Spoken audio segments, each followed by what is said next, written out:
Hello friend, this is JR and you are watching JR's English. আজকে আমি যে ভিডিওটি নিয়ে এসেছি এটি ভীষণ গুরুত্বপূর্ণ একটি ভিডিও ক্লাস 12 এর অর্থাৎ যারা উচ্চ মাধ্যমিক 2024-এ দেবে তাদের জন্য একটি ভীষণ ইম্পর্টেন্ট ভিডিও এটি, কারণ ইংরেজির চূড়ান্ত সাজেশন, একেবারে the final suggestion, the last minute suggestion বলতে পারো, প্রোজ, পোয়েম এবং ড্রামার উপরে। এই সিলেক্টেড দুটি তিনটি করে যে প্রশ্ন আমি দিয়েছি এগুলো করলে কিন্তু তুমি কমন পাবে 100%, এ বিষয়ে কোনো সন্দেহ নেই। মাধ্যমিক আমার এভাবে লেগেছিল, এবারও ঠিক একইভাবে লাগবে তোমাদের। তবে ভিডিওতে যাবো তার আগে বলবো, যারা JR's ইংলিশ এখনও সাবস্ক্রাইব করোনি প্লিজ করে নিও। তো দেখো ভিডিওতে আমাদের HS 2024 সাজেশন, আমরা প্রোজ সেকশানে কী কী কোশ্চেন আমি রেখেছি এবং এগুলোকে যদি তোমরা করে যাও তাহলে কিন্তু তোমাদের আর চিন্তা করতে হবে না, একদম নিশ্চিতভাবে পাবে, এটা বলতেই পারে। দেখো আইজ হ্যাবিট থেকে আমি দিয়েছি প্রথম প্রশ্ন যেটা ভীষণ ইম্পর্টেন্ট, কম্পারেটিভলি বিভিন্ন সালের সঙ্গে মানে আমি কম্পেয়ার করে দেখে তারপরে আমি সাজেশনটা রেডি করেছি। এটি হলো then I made a mistake. তো what mistake did the speaker make, যেটা আমাদের এই প্রশ্নটা আমি অলরেডি আইজ হ্যাবিটের উপরে কিন্তু আমি কোয়েশ্চেন ছেড়েছিলাম। 6 নম্বরের প্রশ্ন, একটি ভিডিও রয়েছে, এখানে যে সাজেশন দেওয়া আছে সেখানে কিন্তু এই সাজেশনের প্রশ্নের উত্তরও সেখানে দেওয়া রয়েছে, তোমরা সেখান থেকে সেটা কালেক্ট করে দিতে পারো। Yes this is the best time, অর্থাৎ October is the best time, এই কোশ্চেন, এবং she would forget our brief encounter, এই তিনটি প্রশ্নের মধ্যে কিন্তু অবশ্যই তোমরা একটা কমন পাবে, এ বিষয়ে কোনো সন্দেহ নেই। সো আইজ হ্যাবিটের এই তিনটি প্রশ্ন করলেই কিন্তু তোমাদের এইচএসের জন্য একটা প্রিপারেশন নেওয়া হয়ে যাবে। সামনেই পরীক্ষা, তাই একদম টাইম ওয়েস্ট না করে আমার এই আইজ হ্যাবিটের যে লং কোশ্চেনের ভিডিও দেওয়া আছে সেখান থেকে তোমরা কোশ্চেনটা কালেক্ট করে নাও, উত্তরগুলো। যে সমস্ত সাজেশনের যে প্রশ্নগুলোর উত্তর এখানে মানে আমি ভিডিও করিনি তার উত্তরগুলো আমি এখানে দিয়ে দেবো। দেখো স্ট্রং রুট থেকে পড়েছে, our locality was predominantly Muslim, এবং his answer filled me with a strange energy and enthusiasm, এবং আরও একটা প্রশ্ন এখানে দিয়েছি, মোট 3টি প্রশ্ন এখান থেকে দিয়েছি, এবং এই প্রশ্নগুলোই কিন্তু স্ট্রং রুটের জন্য ইম্পর্টেন্ট, এবং এই প্রশ্নগুলোর উত্তর তোমরা আমার পেয়ে যাবে। প্রিভিয়াস ভিডিও যদি দেখে নাও সেখানে দেখবে স্ট্রং রুটের 6 নম্বরের প্রশ্ন দেওয়া আছে। এবং we lived in our ancestral house, who is the speaker, when was the house built, what kind of house was it, এবং how did the inmates of the house lead their life in the house. These 3 questions from strong root are very important, so এগুলোকে করলেই কিন্তু তোমাদের সমস্ত রকম preparation হয়ে যাবে। এবং প্রোজ থেকে দুটো লং কোশ্চেন লিখতে হবে, আমি কিন্তু 3টি প্রোজ থেকে দিয়েছি, তোমাদের যে কোনো দুটি থেকেই তোমরা যদি করো তাতেই তোমরা সাজেশন কমন পাবে।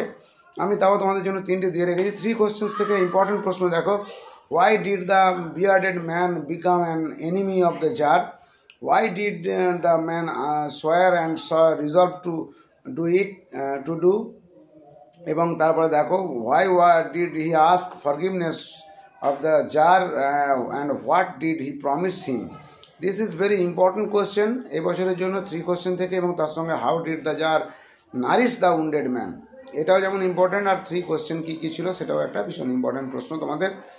পোয়েট্রি অফ আর্ট থেকে কিন্তু যে প্রশ্নটি আমি দেবো, এবং এই প্রশ্নটি পড়বে পরীক্ষায়, ভালো করে তোমরা দেখে নাও। আমি দুটো লং কোশ্চেন পোয়েম থেকে লিখতে হবে, আমি 2টি পোয়েম থেকেই কোশ্চেন দিয়েছি এখানে মাত্র 6 নম্বরের, এবং এই 2টি প্রশ্নই কিন্তু পরীক্ষায় তোমাদের লিখতে হবেই, 2টি পোয়েম থেকে, পোয়েট্রি অফ আর্ট থেকে একটি, এবং আমি অ্যাসলিপ ইন দ্য ভ্যালি এখান থেকেও সাজেশন করেছি, এখান থেকে একটি, অর্থাৎ জাস্টিফাই দ্য টাইটেল এবং picture of summer is presented in the poetry of earth, এবং সেটা কী হবে উইন্টারে ক্যারি ফরওয়ার্ড হলো সেটা নিয়েই প্রশ্ন।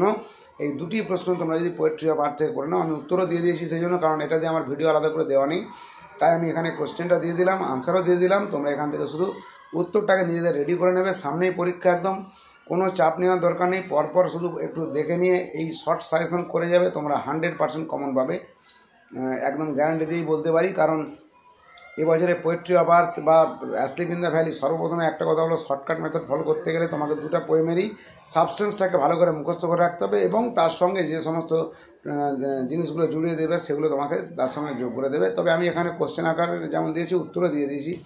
Very important asleep in the ভ্যালিতে যে প্রশ্নটা এবছরে, সেটা কিন্তু express the futility of the war through the poem asleep in the valley, and what message does he want to convey, কোন মেসেজ এখান থেকে তিনি কনভে করছেন, এবং এই অ্যাসলিপ ইন দ্য ভ্যালিতে আমাদের যুদ্ধের যে নিরর্থকতা সেটাকে ব্যাখ্যা করা আছে সেটা লিখতে বলেছে, এবং justify the title of the poem Asleep in the Valley. These 2 questions from Asleep in the Valley and the 2 questions from Poetry of Earth, very important, and you will have to write only 2 long questions from poem. দুটো poem থেকে long question দুটো লিখতে হবে। দেখো এরপরে describe the character of Chubukov as a sensible father. Proposal থেকে মাত্র দুটো লং কোশ্চেন, এবং আই থিঙ্ক এই একটা প্রথমে যেটা দিলাম এটা করলেই পড়বে পরীক্ষায় কমন, কারণ এবছর চুবুকভ পড়ার কথা, অনেকদিন চুবুকভ পড়েনি। তার সঙ্গে আমি আরও একটা ক্যারেক্টার দিয়ে রেখেছি লোমভ, কারণ গতবারে নাটালিয়া পড়ে গেছে। সো ক্যারেক্টার একটা দেওয়াই থাকে 6 নম্বরের, তার সঙ্গে দুটো পাঠ প্রশ্ন দেওয়া থাকে। তো প্রপোজাল থেকে দুটো লং কোশ্চেনের মধ্যে তোমরা এই দুটো ক্যারেক্টার করে গেলে একটা ক্যারেক্টার অবশ্যই পেয়ে যাবে, এবং আই থিঙ্ক তোমাদের পোয়েম প্রপোজাল থেকে আর কোনো সমস্যা হবে না। So these are the questions from prose poem and drama, এবং আশা করি তোমরা এইগুলোকে যদি প্র্যাকটিস করে নাও ভালো করে, পরীক্ষার সময় গিয়ে কিন্তু তোমরা প্রোজ পোয়েম এবং ড্রামা থেকে লং কোশ্চেন সবই পেয়ে যাবে। আর সেই সঙ্গে সঙ্গে আমি যে সমস্ত এসএকিউ এমসিকিউ যে দিয়েছি সেগুলোকে একটু ভালো করে দেখে নাও। প্রোজ পোয়েম ড্রামা থেকে আমি এসএকিউ এবং এমসিকিউ দিয়েছি, এবং এই এমসিকিউ এসএকিউগুলোকে যদি ভালো করে প্র্যাকটিস করে নাও তোমার কিন্তু পরীক্ষার প্রায় 90% প্রিপারেশন হয়ে যাবে, শুধু আনসিন বাদ দিয়ে। সো যারা নতুন চ্যানেলে আসছো তারা প্লিজ সাবস্ক্রাইব জিআরস ইংলিশ, এবং ভিডিওটি ভালো লাগলে লাইক করবে, শেয়ার করবে বন্ধুদের মধ্যে, কমেন্ট করে জানাবে কেমন লাগলো, বা তোমাদের আরও কিছু পরীক্ষার আগে দরকার কিনা, আমি অবশ্যই চেষ্টা করবো সেটাকে আপলোড করে দেওয়ার। সো দেখতে থাকো জিআরস ইংলিশ, সঙ্গে থাকো, পাশে থাকো। আপাতত এই পর্যন্ত take care and good bye.